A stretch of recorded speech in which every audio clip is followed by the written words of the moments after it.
Bonjour tout le monde, je profite de mes quelques jours de vacances pour vous faire une série de 2 petites vidéos qui m'ont été demandées sur le groupe Facebook Amazup. Je vous mettrai d'ailleurs le lien du groupe en commentaire. Si vous avez des questions, vous n'hésitez pas à les poser par là. Je suis désolé si le son est de mauvaise qualité, j'ai complètement oublié de prendre un micro avec moi, donc j'enregistre avec le son de l'ordinateur. Il est possible que la qualité soit assez médiocre. Donc, je vous ai préparé 2 petites vidéos. Celle d'aujourd'hui, ça va être sur la crise du fret international et la suivante sera sur l'impact des coupures d'électricité en Chine. Vous avez été nombreux à me le demander, il y a eu pas mal de contenus déjà qui ont été faits sur en tout cas sur le premier sujet qu'on va traiter aujourd'hui, autant du très bon que du très mauvais. Donc comme vous m'avez posé pas mal de questions, je vais essayer de vous apporter quelques éléments de réponse. J'en profite également pour vous rappeler que si vous êtes nouveau sur la chaîne, pensez à vous abonner, pensez également à mettre un petit pouce bleu, ça fait toujours plaisir. Et puis la petite cloche, comme ça vous serez averti quand je sors une nouvelle vidéo. Je voudrais faire également une petite parenthèse sur la qualité des contenus.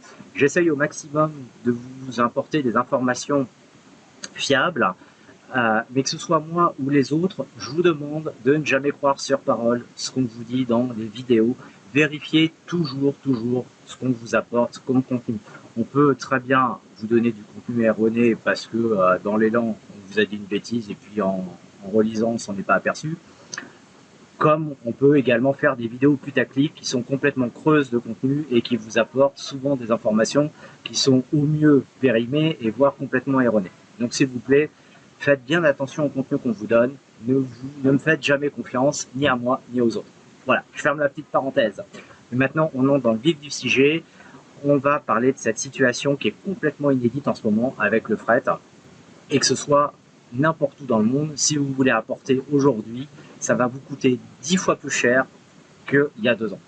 Alors, bien sûr, ça met beaucoup de pression sur les entreprises de produits physiques. Alors, comment on en est arrivé là? Et puis, combien de temps ça va durer? Et qu'est-ce qu'on peut faire pour essayer d'y remédier, ou en tout cas pour éviter que l'impact soit trop important? Alors, dans cette vidéo, je vais essayer de vous apporter quelques réponses. Donc, pour comprendre cette crise du transport maritime, la première chose, il va falloir d'abord que je vous explique un petit détail sur les tarifs qui vous sont donnés. On vous donne souvent des coûts. Alors, ces coûts, souvent en dollars, sont donnés de port à port et c'est une moyenne pour un container de 40 pieds.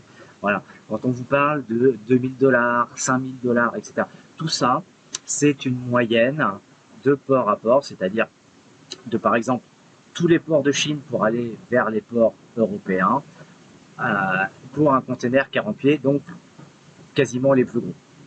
Donc, en ce moment, pour ceux qui ont déjà fait du fret ou des importations, vous allez vous rendre compte que le prix des containers est devenu complètement fou. Alors, container que vous preniez un container entier ou vous preniez du mètre cube, dans un cas comme dans l'autre, c'est devenu complètement délirant. Il y a encore 2 ans, un 40 pieds, on payait ça à peu près 2500 $ de port à port. Assez rapidement, on est passé à 5000, 8000, 12 000. Et aujourd'hui, on voit même encore des cotations à 20 000, voire 25 000 $ suivant les destinations. Donc, comment c'est arrivé? Comment on est arrivé à cette situation? Alors, pour le comprendre, il faut revenir 18 mois en arrière. Avant pandémie, on était sur un coût du fret international qui était très bas. Importer coûtait très peu cher. Imaginez un container de 40 pieds, ça représente un peu plus de 70 mètres cubes. Ça représentait rien en termes de coût de dépenser 2500 $ pour lui faire traverser le monde. La pandémie est arrivée et au tout début, les importations se faisaient plutôt normalement. Par contre, la demande a explosé puisque les gens devaient rester chez eux. Donc, ils ont cherché à s'équiper pour le télétravail, pour du matériel de fitness, pour du jardinage, enfin en fait en gros, tout ce qu'ils ont pu faire chez eux, puisque pendant cette période, ils ne dépensaient pas leur argent pour partir en vacances, au resto, au cinéma, etc. Donc les gens ont commencé à dépenser de plus en plus d'argent en ligne, et ce qui a fait exploser le volume de marchandises échangées.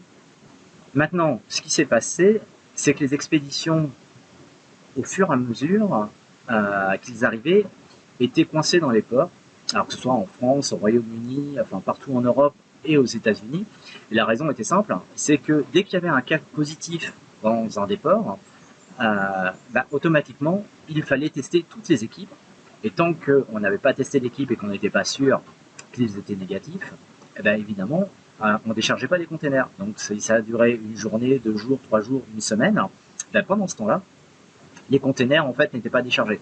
Donc ça a fait prendre du retard, c'est ce qu'on appelle aujourd'hui la congestion, puisque cette congestion est de pire en pire, puisqu'on a accumulé du retard sur alors pas forcément 18 mois, mais on va dire presque un an maintenant. À cela, il s'est ajouté un parc vieillissant de containers, puisqu'il faut savoir que beaucoup d'entre eux ont été réformés et jamais remplacés par les transporteurs.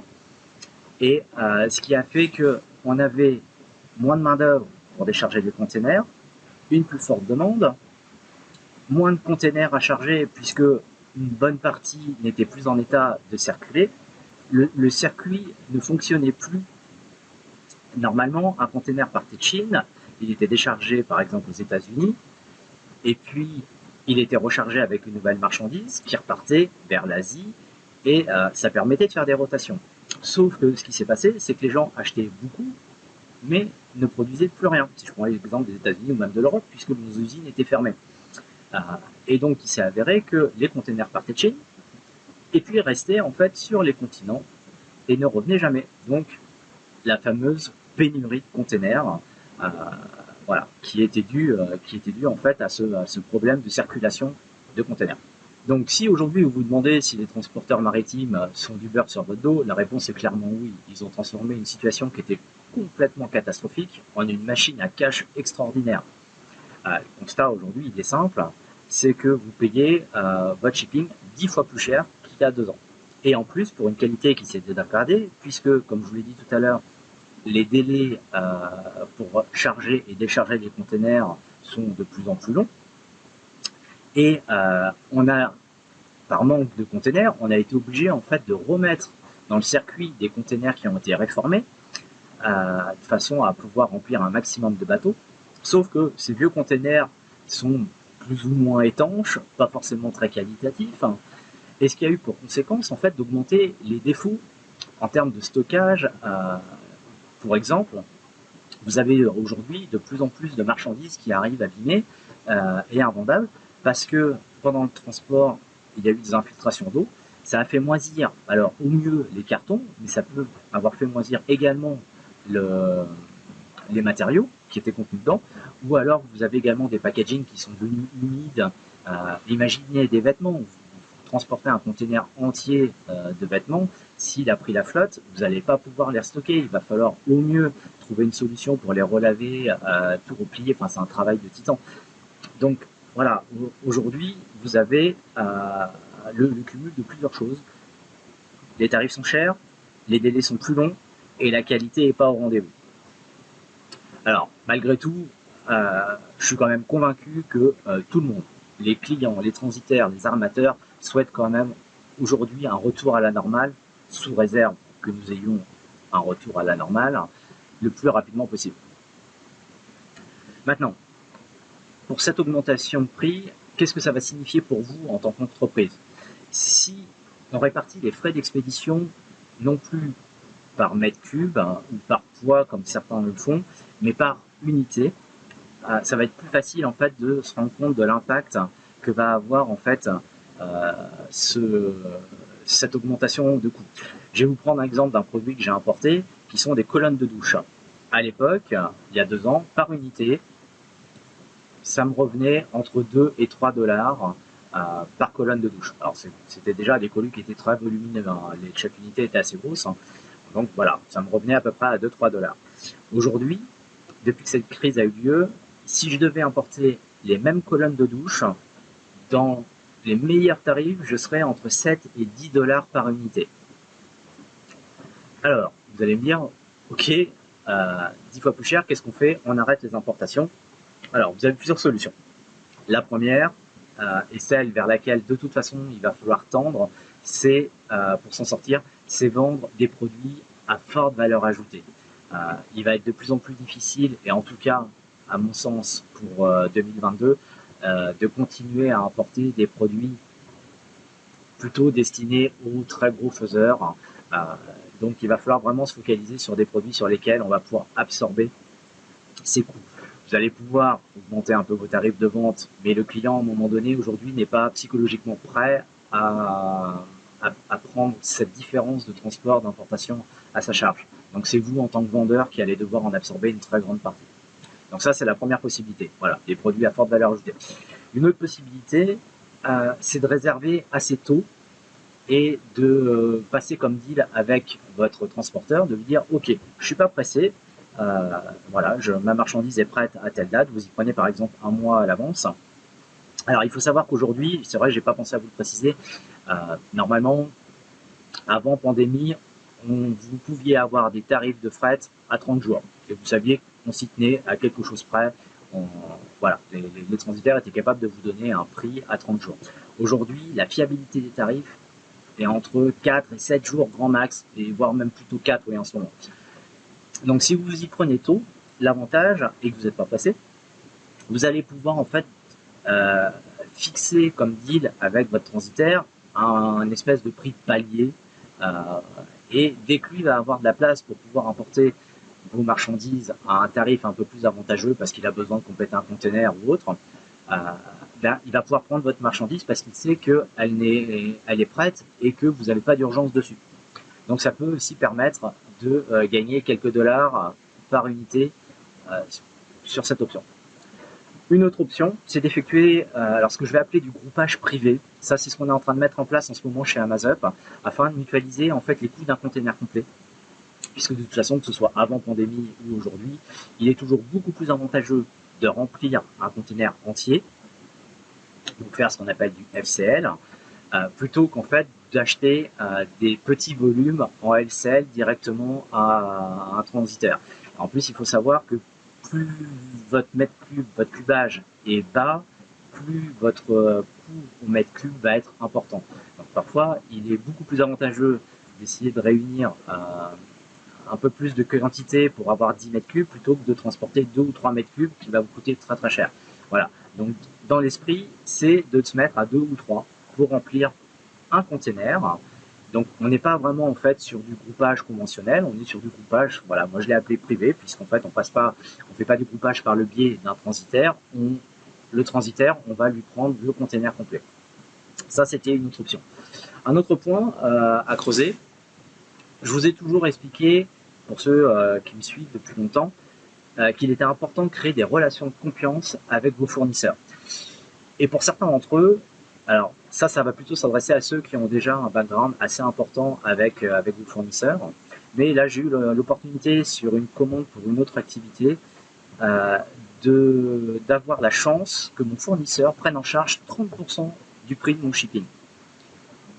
Il m'a déduit en fait l'équivalent du 30% sur ma facture d'achat shipping. Il a pris ça à sa charge parce qu'il sait que tous les ans, je lui passe des grosses commandes. Alors, c'est une piste à explorer. Je ne peux pas vous garantir que vous aurez systématiquement ce genre de choses, mais imaginons que vous ayez déjà 5 ou 10%, c'est toujours ça de gratter, et c'est toujours ça en plus pour votre future rentabilité. Une autre piste, alors toujours pour ceux qui ont un petit peu d'historique avec vos fournisseurs, c'est de commencer, pour ceux qui ne l'ont pas déjà fait, à négocier des délais de règlement. Quand vous commencez à avoir un petit historique, il est assez facile en fait de ne pas payer d'acompte à la commande, mais de payer d'acompte plutôt à la mise à disposition de la marchandise au port, et de régler en fait les 70%, donc le solde restant à 30 jours après livraison. Dans certains cas, quand vous êtes un très très bon client, vous payez même à 30, voire même 60 jours dans certains cas, après livraison. Ça veut dire qu'il n'y a même pas d'acompte au début. C'est plutôt destiné voilà, à des personnes qui font du volume récurrent. Voilà, si vous êtes un petit importateur, ça va être un peu plus difficile, mais pas complètement impossible en tout cas d'avoir 30% à la mise à disposition, 70, 30 jours après la livraison. Toujours dans l'idée de préserver une partie de sa trésorerie, vous pouvez aussi envisager d'expédier de façon fractionnée. C'est-à-dire que plutôt, imaginons que vous ayez 10 mètres cubes à envoyer pour un stock sur 3 mois. eh bien, peut-être envisager de commander. Je vais prendre un exemple. Imaginons que vous ayez une commande de 1000 unités par trimestre. Eh bien, envisagez une expédition de 300 ou 500 unités tous les mois, euh, de façon à... Alors, ça ne va pas vous coûter moins cher, voire même ça va être plus cher, puisque du coup, comme je vous l'ai expliqué tout à l'heure, plus vous allez réserver des petits cubages, plus le coût au mètre cube va être important. Par contre, en termes de trésorerie, ça va vous permettre, en fait, au lieu de sortir un gros montant pour vos 1000 unités, vous allez fractionner. Alors, vous allez sortir en 3 fois ce que vous auriez pu sortir en une fois. Voilà, c'est une piste à explorer également. En parlant de ça, je voudrais également refaire une petite mise en garde. Vous savez que c'est mon dada, pour ceux qui me connaissent également, avec les transitaires chinois, pour ceux qui vous donnent des tarifs en DDP. Il faut vraiment faire attention à ces tarifs-là. Alors souvent, ils arrivent même à vous trouver de très très bons tarifs, hein. Mais il faut savoir que il arrive, et ça va être de plus en plus souvent le cas avec la nouvelle réglementation de TVA, que votre marchandise soit bloquée en douane. Et quand ça arrive, alors de toute façon votre trésorerie est bloquée puisque vous avez déjà payé votre marchandise, et il va falloir que votre fournisseur attende de récupérer la marchandise avant de vous rembourser, et sous réserve qu'il la récupère, parce que s'il la récupère pas, vous pouvez prendre le risque de tout perdre, ou en tout cas des semaines de palabres pour pouvoir négocier avec votre fournisseur. Donc vraiment, si vous faites du DDP et en plus avec des fournisseurs chinois, faites très attention. Franchement, moi je vous le déconseille. Un autre point également que je voulais aborder avec vous, qui peut vous permettre de faire des économies, c'est de savoir quelle est la bonne méthode d'expédition.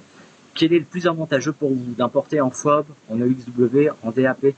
Parfois, en demandant à un transitaire de faire de l'UXW, il va vous prendre plus cher pour aller chercher la marchandise chez votre fournisseur et l'envoyer au port que ce que votre fournisseur pourrait être amené à vous facturer en FOB. Donc tout ça, c'est des choses à comparer. Demandez bien des cotations en FOB, XW, DAP. Ça va vous permettre vraiment d'avoir un maximum d'informations pour pouvoir prendre une décision éclairée. Et parfois, vous allez réussir à gagner assez facilement 100, 200, 300 dollars, rien que sur la différence entre un XW ou un FOB. Alors, dernier point, combien de temps va durer cette situation? Alors, je vais sortir ma boule de cristal et essayer de vous faire des pronostics. À prendre avec des pincettes, je vous le redis, ce sont des pronostics. Aujourd'hui, personne n'a une réponse ferme et définitive. Donc, au moment où je suis en train d'enregistrer cette vidéo, on est fin octobre, début novembre 2021. Les prix commencent à s'améliorer ou en tout cas à se stabiliser. Bon, on n'est qu'au tout début d'une période de transition. Ça risque de s'améliorer progressivement. Bon, on a Q4 aussi qui arrive, donc il va y avoir un volume plus important d'importation. Mais il faut quand même aussi bien réaliser une chose, on n'a plus d'entrepôts qui ferment, on a de plus en plus de personnes qui sont vaccinées, de moins en moins de cas de Covid, donc tout ça va dans le bon sens pour que la situation s'améliore. Je vous ai parlé en tout début de cette vidéo du problème de containers. Les containers ont été commandés, donc il va y avoir des scores qui vont arriver. On a également des porte-containers. Les armateurs ont commandé des porte-containers pendant la période de pandémie, donc certains vont commencer à arriver également début 2022. Alors, il est possible que nous ayons une petite phase de stagnation là dans les semaines à venir. Après, les ventes de Noël vont faire que il va falloir fournir pas mal de marchandises, donc il va y avoir une forte demande, hein, puisqu'il ne faut pas oublier que Q4, hein, c'est quand même la période où la demande est à son apogée. Donc il est possible qu'on se retrouve sur un plateau, une légère augmentation d'ici la fin d'année. Il faut garder à l'esprit également que cette année, le Nouvel An chinois commence le 1er février. Donc ça veut dire qu'en janvier, les usines vont commencer à fermer. Donc tout ça, ça va également causer une accumulation et de production, et de stockage, et d'expédition avant et juste après le Nouvel An chinois, pour toutes les marchandises en fait qui n'auront pas pu être produites ou livrées avant que les usines ferment. Alors, cependant, il faut aussi garder à l'esprit que quand la Chine ne travaille pas, les autres pays, eux, continuent à travailler. Ce qui veut dire qu'on va également avoir un effet qui devrait être assez intéressant, c'est que puisque la Chine va expédier beaucoup moins de conteneurs, ça va laisser le temps à l'Europe, aux États-Unis, de recevoir les conteneurs qui sont en cours d'acheminement, de les vider et ensuite de les réexpédier en Chine. Donc ce qui va également améliorer la fluidité de la rotation de ces conteneurs après le nouvel an chinois. Et donc mécaniquement, on peut supposer que ça devrait commencer à réduire les coûts. Alors évidemment, pas du jour au lendemain. Si je devais lancer des paris, je dirais qu'à partir du mois de mars, on devrait commencer à voir une amélioration et que deuxième trimestre 2022, on devrait déjà avoir une baisse qui devrait être assez intéressante. Je doute que 2022 soit l'année où on va retrouver des coûts complètement cohérents, mais ça devrait quand même s'améliorer par rapport à 2021. Évidemment, je vous le redis, ce ne sont que des prédictions, donc à vérifier. Voilà pour cette première vidéo. Bientôt, je vous fais la suite avec les coupures de courant en Chine qui vont également nous impacter en termes de production et en termes d'importation. Donc, je vous invite, si ce n'est pas déjà fait, à cliquer sur la petite cloche, comme ça vous serez prévenu et évidemment vous abandonner. J'espère que cette vidéo vous a plu et je vous dis à la prochaine fois. Merci.